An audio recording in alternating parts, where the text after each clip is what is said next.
Welcome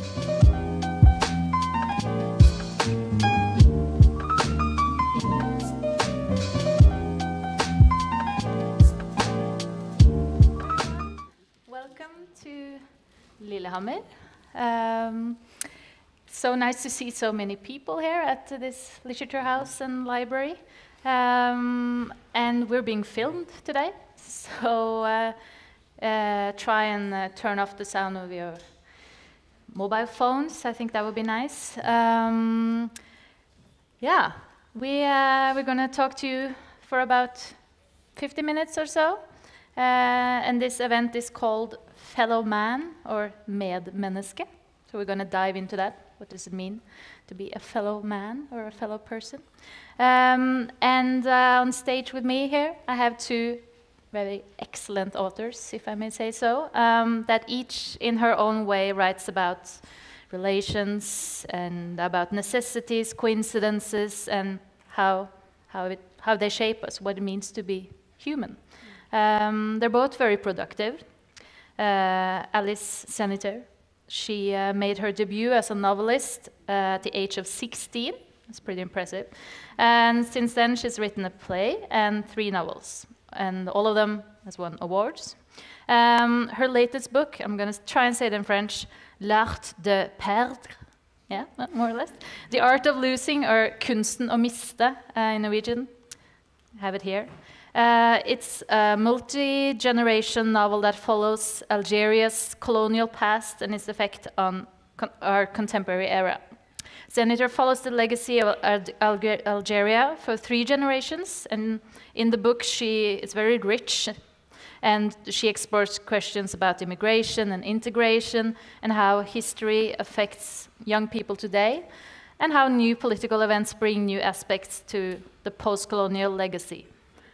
I mean, other things. And Ida Hegazi Høyer is a Norwegian writer with Danish Egyptian roots. She grew up in Oslo.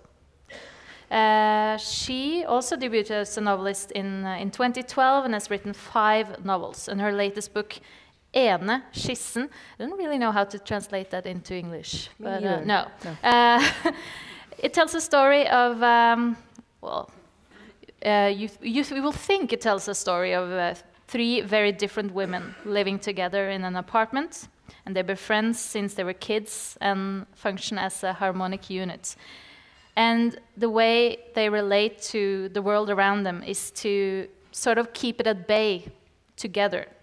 But then a 4th woman moves in. Her name is A, and suddenly the balance between them is shattered. So yeah, we have 2 quite different books when it comes to themes and motives. And it's also safe to say that the space and the reach in these books, they differ. The Act of Losing is, you can almost read it as a saga covering, like I said, 3 generations of an Algerian Kabyle family, whose lives are torn apart by the struggle for independence from colonial rule, and that forces them to move to France. But Ene, skissen, is set in a very confined space. We don't really know exactly when and where. And it's an apartment in an unnamed city with only 4 characters, you would think. Or is it only 1 character? We're going to discuss this. But what does unite you is your cultural backgrounds, North African and North European roots. Can you say, does it shape your work, if at all, your roots? If we can start there. I don't know about you, Alice.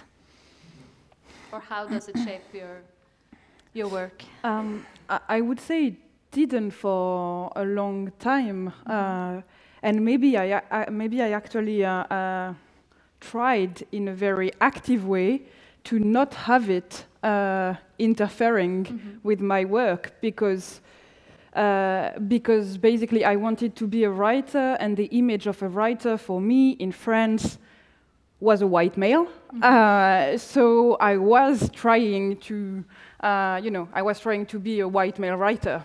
How did you succeed in that? Well, I don't know. I put posters of Hemingway all around my desk. But so and I was trying to fit in as well in the cultural literature landscape in France, in Paris. Like going to a kind of elitistic college to study, and I didn't want to talk about the fact that I didn't have the same past or the same family that the people around me. And then, so it was only when I started to write The Art of Losing, and it was my 5th book, that I thought, actually, it's I don't know, it's such a gift for a writer. Like, I've been given silence as a family story. I've been given like a huge mass of silence. I don't know why my family arrived in France. I don't know how, and it's nowhere. There is no book, there is no novel about that. So I can write it. I can write the novel that I would have liked to read, or that I would have liked to hear when I was a kid. And this is really when I started to think about what it meant to be from an Algerian ascendance. So what changed in you when you realized that you could put this into the silence, in a way, into words, into a story? Well, I went into a kind of, I don't know, like a frenzy, which was the opposite of silence, because I felt that, that I could write this story for the first time, that I wanted to say everything. This is why the book is so big. Actually, it's like, because I'm going to tell this story, I want to tell everything. I want to tell, about every plant on top of the mountain in Algeria. I want to talk about the war in 1830. I want to talk about things that my characters actually can't know, but because I know them, because I've read so much about them for writing the book. Like, there is no way I'm gonna stop. And it was a weird experience for me. Like, the book kept getting bigger and bigger, and I couldn't stop myself. I really wanted to say everything and to counter the silence once and for all. What about you, Ida? What do you set out to explore in your writing? What's some pressing motives or themes that you want to? Well, I haven't written anything about my Egyptian heritage, and I haven't decided not to. Maybe the book is coming. I think my publicist would be happy. I remember when I published my first book, they were like, "What are we going to put on the back of the book? What's interesting about you?" And they're like, "And nothing."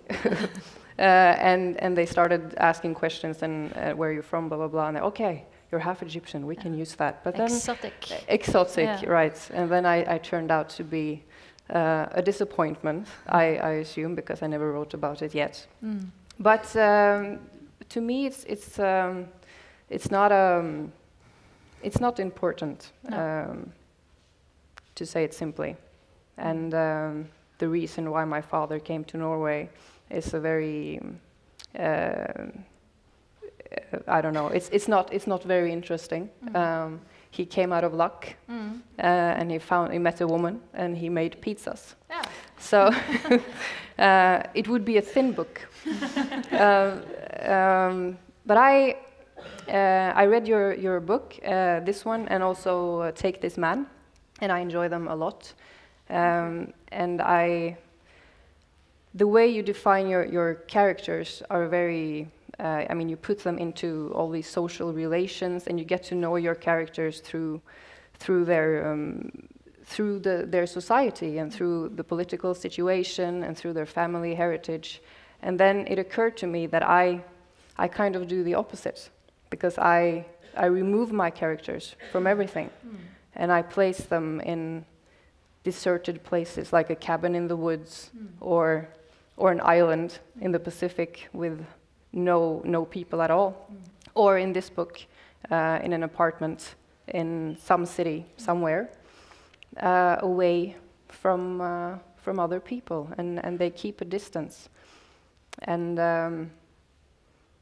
why do you do that? Why do I do that? Yeah. It's strange because somebody told me that, you've written 6 books and they're all about lonely, isolated people. Yeah. Why? Obviously, I didn't have a plan. I didn't sit back 10 years ago thinking that I'm going to write about that. Maybe I would need my shrink to tell you. I don't know.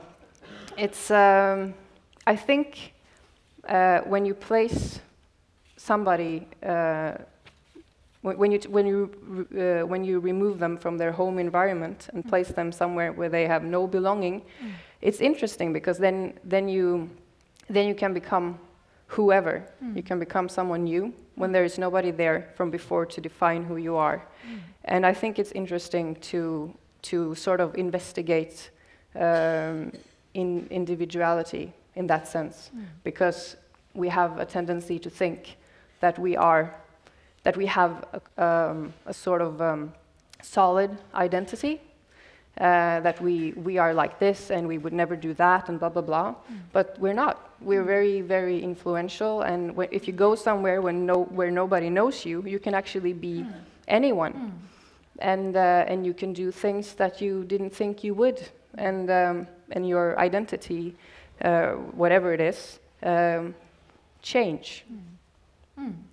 In a way, you can almost say that that's what happens in your book too, when the family has to move to France and start a new life there. And not to say that they can be wherever they want to be, but we meet a young woman called Naima, and she's French-Algerian, French mom and Algerian dad, and her father has never said anything about. She's never been to Algeria. She doesn't really know much about that history. It's like history of, it's like a silent history.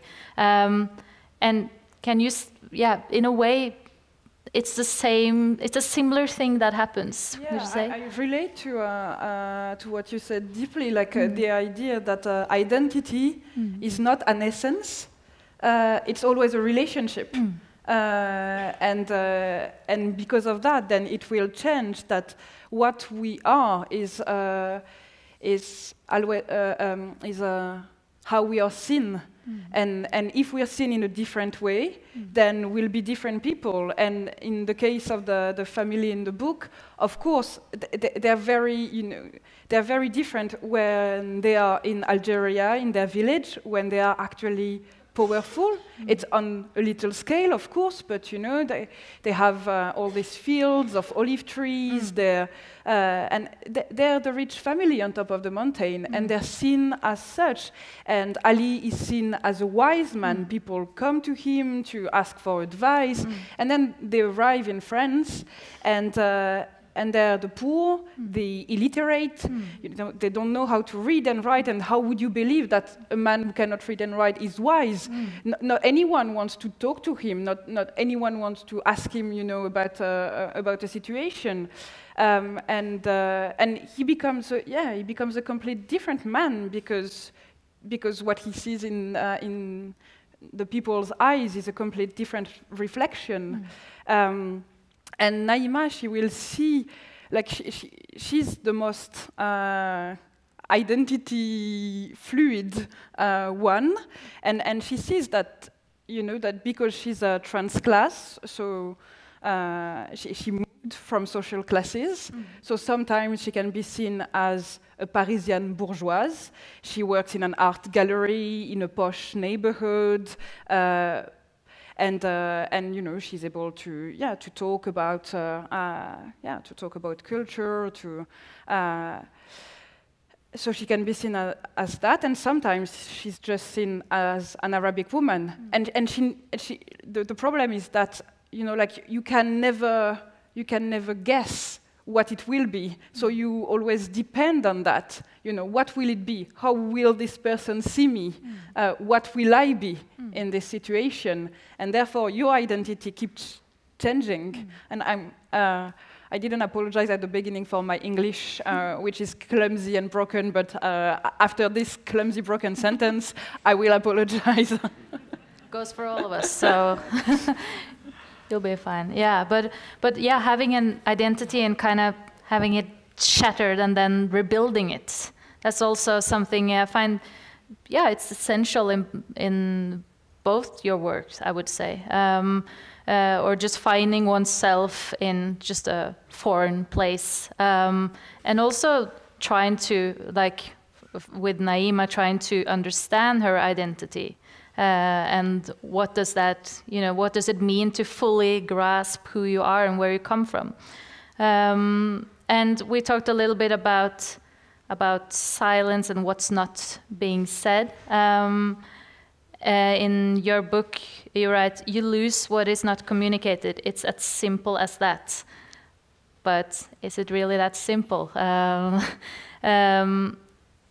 Like I said, Naima has never been told her story. And I'm wondering about how does this silence affect your characters, that you don't speak about your past? It's a really, in the book, it's a really big question, and in the 3 parts, it's a slightly different one, I would say. There is, there is silence seen as a protection for the ones you love. And it can be, the silence that Ali keeps after he comes back from the Second World War, where he was sent as a how do you say, like cannon? We say cannon flesh, when you're sent to be massacred in mass. And when he comes back, he doesn't talk about it because what he saw was so horrible that he wished he hadn't seen it in the first time. So, why would you tell your wife or son or daughter about it? Like, you keep it quiet, and it's silence as a protection. And then Hamid will do the same. Like, he thinks that if he doesn't tell his daughters about the fact that when he arrived in France, he lived in basically refugee camps for years before going to the projects, then they will be able to build their lives untouched and on an equal thing with the French people. So it's silence as a protection. But you can always see it the other way, which is like silence at something which is kept from you. Something like silence as it's stolen from you, what's kept. And so Naima feels sometimes that, like, for example, she could have had 2 languages. She could have spoken Arabic fluently if only her father had given his language to his daughters. But he didn't want to because he thought it was a social stigmata. So it was silent as a protection. But from Naima, it's stolen. And then she will have to learn Arabic in school. When she's an adult, she will have, to stubber and stutter, and it will be humiliating. And why? Why go through all that? It could have been given in the first place. So you have all these different things, and then you have political silence, or sometimes it's not silence. It's like, if you want to talk, you have to talk the official speech, and if you don't feel that actually it matches your own experience, then you go back to silence again, because you have only one way, one official way to tell the situation.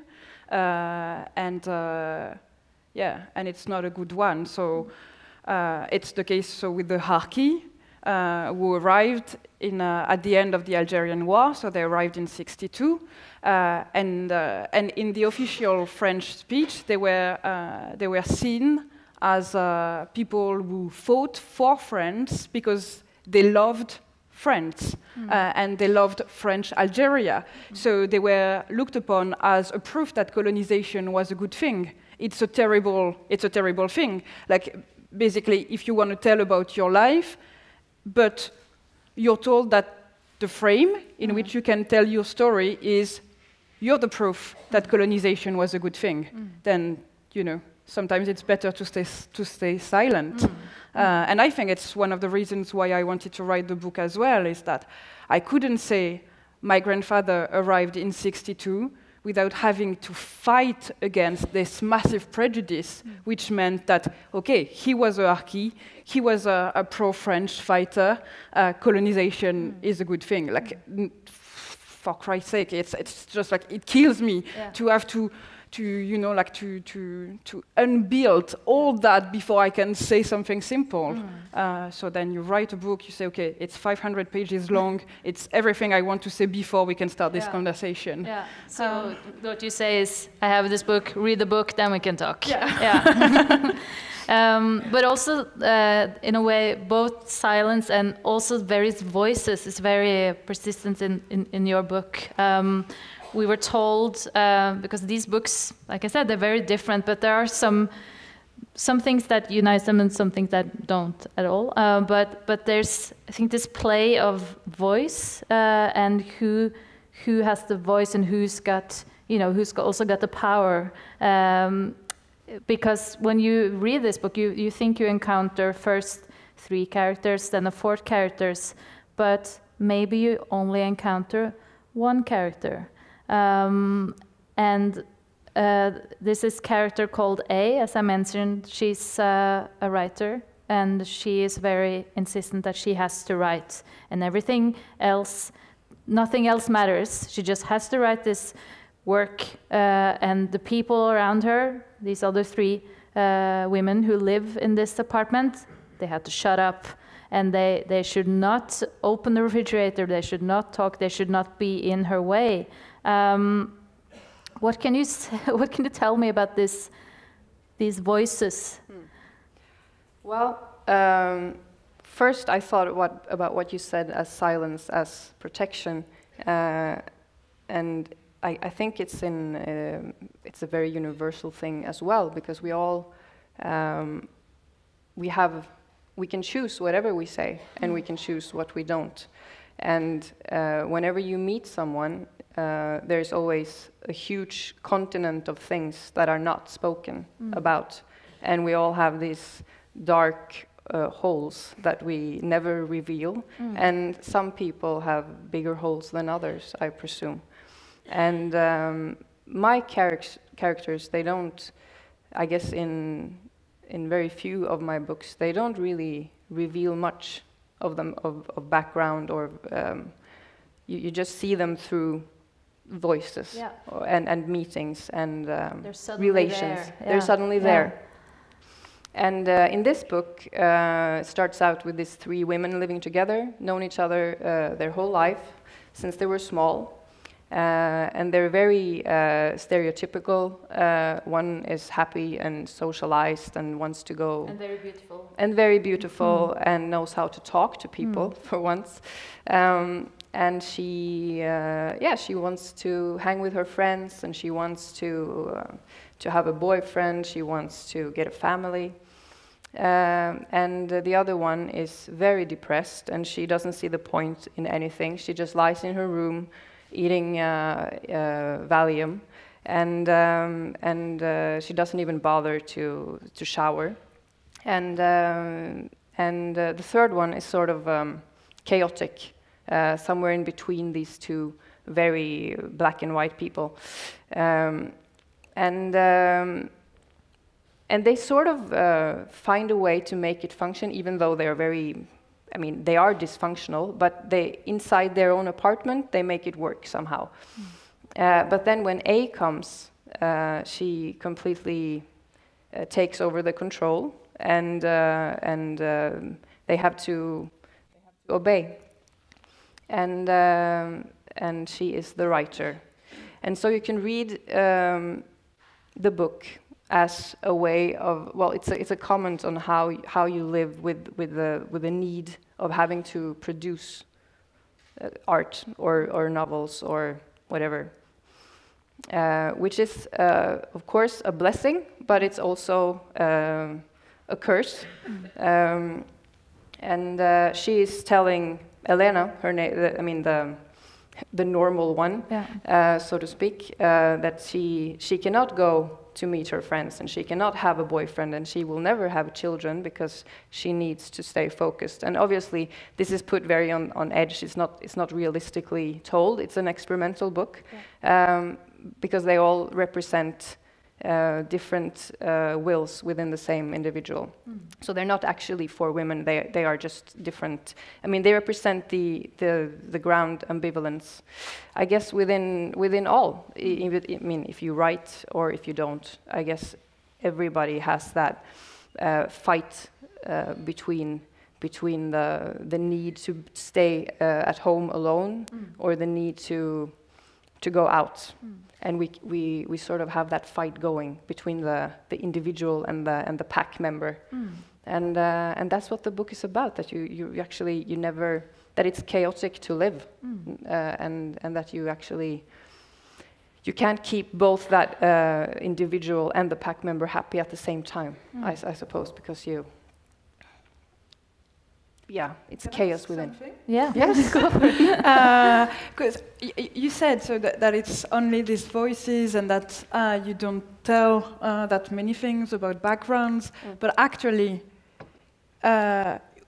language, the language we talk, it carries our background. Yes. So, how do you work on that? Do you try to clean the language of the voices so that, like you can guess as little as possible, or do you still I don't know, do you still make the background be readable through expressions or cultural references, or?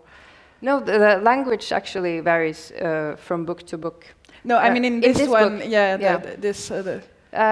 they talk differently, the four people, and this person A, who is the writer, she cannot communicate with people at all. So when she goes to she has to go to events like this, which she of course hates, because she doesn't have the quality of being a social being, actually. So she has to send this other woman, Elena, to do it for her. The pretty one, and the nice one, actually. But by her being there and controlling them, all the other they actually get sick. They get damaged from having this writer around who is all the time preventing them from having fun and living the lives that they want to. So the more sick they get,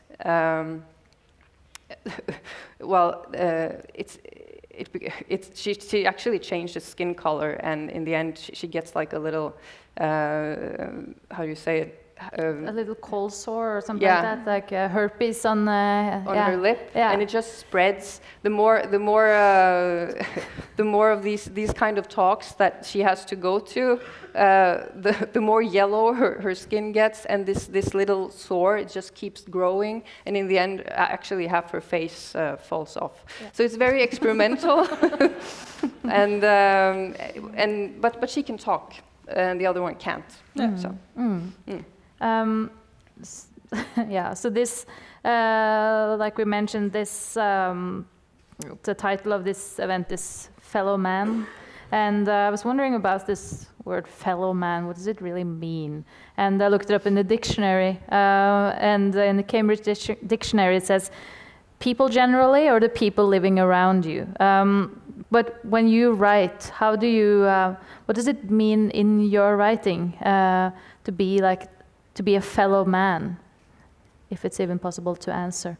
How do you kind of relate to your characters, if I can, it's another way of putting it. Well, I've placed my characters in other places where they don't belong. Because I find it interesting that when you don't have your family around you, when you don't have your group of friends, your community, or anything, then anyone can become your friend, and anyone can become your lover, your boyfriend, whatever, because you need someone, and in the end, I think your fellow man can be anyone. It's a short answer, but I think it's to me, it makes me think of this kind of duty that it's not a duty. It's something I learned by reading Chekhov, that like tenderness for your characters is an amazing thing in literature, and that I try to have that for all my characters, even when they're really like remote from me, or like even if like I think that if I meet them in the streets, I would treat them as enemies. But when I write, I try to feel this tenderness for them.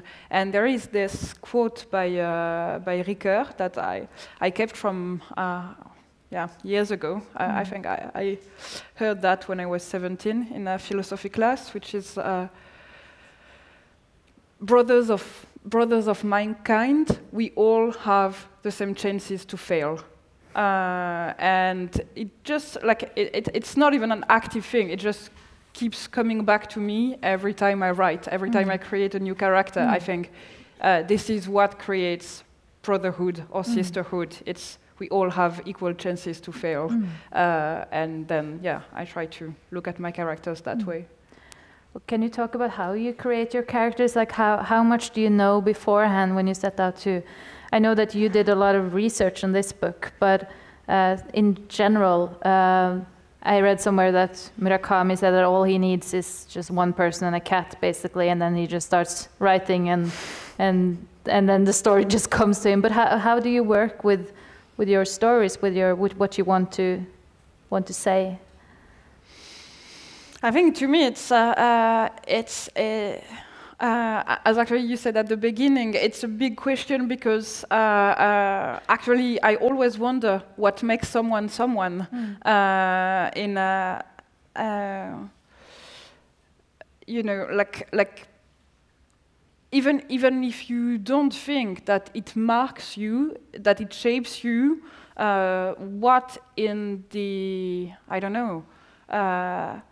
what in the national climate, or what in the what in the national atmosphere makes you like would you be the same in a different country where the values are different?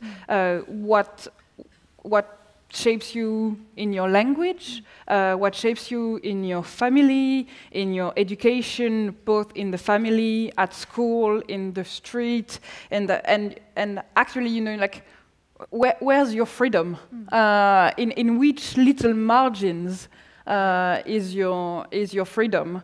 And I always have to wonder, like, okay, like basically I don't feel that I'm free to create the characters that I want, because I don't think that I'm free of my own character. I think I've been shaped by so many things that are bigger than my individual scale, that I need to reproduce that when I create a character. So sometimes it's, sometimes it's really like this French pastry called millefeuille. So it's one after one after, and then at the end you feel like, okay, so my character is like that. And sometimes it's easier because I don't know, they're closer to me, so I can see more or less clearly from the beginning what's there surrounding the persons, the places. But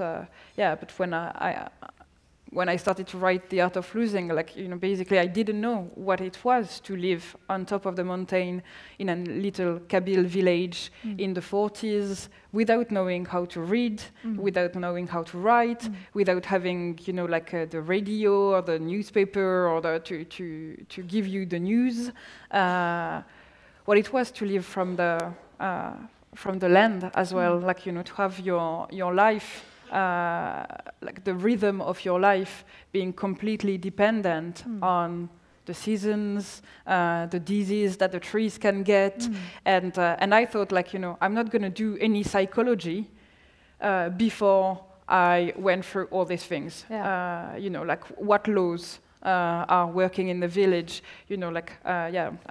how does an olive tree grow? How do you do that and that and that? What does the what proverbs are used in the Kabyle language every day? How can it shape a way of thinking? What is it to be a clan and not one individual? And all these things. And then at the end, I was, okay, so I can decide that maybe my character is sad. Yeah. But after all the work. Yeah, so it wasn't just the cat and the man and the... No. What about you, Ida? Well, it can start with one person, and usually a dog in my case. Yeah. But I totally find it familiar what you say about the millefeuille, because sometimes it takes time. You start writing about someone, and then you also discover your character while you are writing. Mm-hmm. And sometimes, hopefully, he or she comes alive and they want something else than you had planned. Mm. And you sort of discover the characters while you are writing them, and they do surprising things. And you maybe I had thought about writing one scene, and then when you finally come to that scene, you realize that your character doesn't want to do that, and you have to change it. Yeah. And that's when it's fun to write. Mm. Yes. Several of your books are occupied with characters who, how can I say it, like almost hide from themselves or from the people around them, and who seek to escape in a way, away from the old or away to the new, or into something immersive. I don't know, do you agree, or can you, do you have any thoughts on that? Yes, I agree, and they do. I don't really have an answer to why I keep writing about that, but I think it's a fine line between escaping from something and being curious, being adventurous, maybe both at the same time. Yeah. And in a sense, it's a sort of escape here to something new in your book, Alice. When Naima actually, well, I won't spoil too much, but she goes back to her roots, and in a way sees what you saw when you started with this massive thing. Okay, the olive trees, how do they talk to each other in this village, and what you just described, your work to starting this work. She does almost like a similar. This is a similar journey in a way, or trying to go back, but maybe not. She's on a different task than I'm guessing what you were when you were writing this. But it's also about, I don't know, rediscover or discover your identity in a way. Well, it's about this very difficult journey for I think, which is actually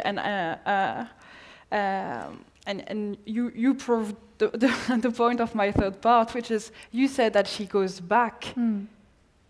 But she's never been there. She's never been there. That's true. And that's this thing, like actually this this thing which bothers her a lot, which is like, am I actually free to have no relationship at all with Algeria? No, I'm not, because this travel is always thought, even by herself sometimes, and by the rest of the people around her, as a way back. And therefore, like when she goes there, she goes to something which she's supposed to be, something like something particular for her, something I don't know, something special, something. So this travel is always parasited as well by the fact that she's always asking herself, do I feel something special? Is something happening? Do I feel Algerian here? Is something waking up with these crazy ideas? Like, do I remember something? Do I recognize something? Which is not possible if you've never been there. But this going back theme, I think it builds in her, even if she hates it, the idea that the memories can go through the blood. Like you can biologically give memories of houses, mountains, and actually it's ridiculous because when she arrives in Algeria, she realized that she she has always thought of the country as the Sahara Desert. Yeah. It's completely the opposite. I mean, the Kabyle Mountains, it's really green. I mean, it's lushful, you know, like the vegetation is absolutely, at spring you have all the flowers, and so she knows nothing about the country, but she cannot help hoping that, I don't know, at the moment her foot touches the floor, she will start speaking Arabic or Kabyle, like, you know, something magical. There is a secret Algerian thing in her, and it will blossom because of the Algerian air and the Algerian land, and so it's a weird, it's the story of a really weird journey. It's what do you want to discover? Nothing. You want to recognize, and it's impossible. It's also interesting, I think, how these books, how they end, because they could have also, I mean, they're both pretty open-ended and opening up, at least for me, they open up a new space for reflection. And I'm just wondering how you know when a book is finished and what you hope to achieve. Is it, like you said, sometimes the character just does something and you just have to kind of follow that? Or do you really know that, okay, now, how do you know when it's over? It's so hard. It's a very good question. I find it very hard to finish books. Yeah. Sometimes it's easier, but to me it's a sort of a feeling of fulfillment, I suppose. And also a feeling of something being diminished. And done, but the exact point. Sometimes you think that you're going to write like some chapters more, and then suddenly you realize you're not. You're actually through. And I don't have a clear answer to that. It's difficult, but it varies from story to story. It's very vital. Yeah. In what way? Well, the text itself. Yeah. But what's the feeling you're left with when you realize that, oh, this is it? This is to the me, end. it's a huge relief. Every time. Yes, and then comes the editing, which is hell. But it's a huge relief. Yes, because it's the feeling of needing to write it. If I didn't have the feeling of the need to write, I wouldn't write. I would find something easier to do. And so when it's finished, it's like you've been tidying your house and it's clean and you can breathe. What about you, Alice? I think it's different for me because I know my ending point or my ending scene quite early in the novel. Even if I don't know what comes before, I know what will end the novel, and actually I can write it, and it's, you know, I can write it, but it doesn't. So, you know, the question of when is the book finished? It's not when the end is written, because that could be very early. Okay. And the book is finished when. As the very depressed philosopher Sioran said, a book is finished not when you think that it's perfect, but when you know that you're so exhausted and bored about it, that rather than moving a comma, you will burn the whole thing. And that's, for me it's like that, you know, like I think, okay, I need to send that to my editor because like if I keep it, I'm going to destroy it. So like... When you can't even look at your words without wanting to be like, then you know. But it's because as well, like I finish the thing, then I come back to earlier parts and I edit a lot, and then it takes such a long time that at some point I'm just completely fed up with the thing. But still, you keep doing it, both of you.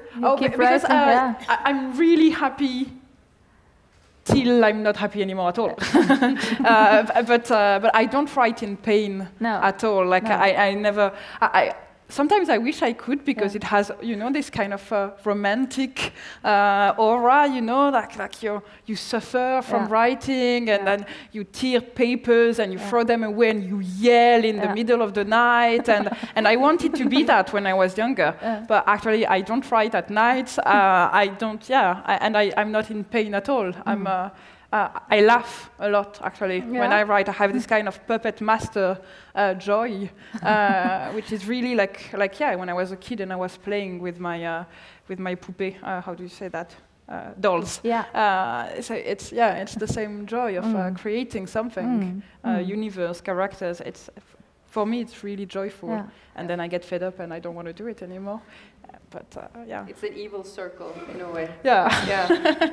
When you start off, you're all like, yes, and then when you finish the book, you've gone through all those rounds of editing that are not free at all, because then you have to narrow that universe down, and all you're longing for, at least me, is that blank page again. So when you've spent half a year just changing commas and rewriting sentences, then you are, I'm just dying to get that blank sheet of paper, and I can do whatever I want. And then it's joy again, and then it goes on and on. Do you have any, you said that you're, you know, this master puppeteer, but do you have any rituals that put you into a writing mind, or, you know, like Philip Roth, he was saying that, oh, every day is a struggle. He was that struggling. I don't know if I believe what he said, because, but he said that when he gave up his writing, in the end, he said, the struggle is over. But he would go to the desk every day and be like, oh, okay, I just have to do this.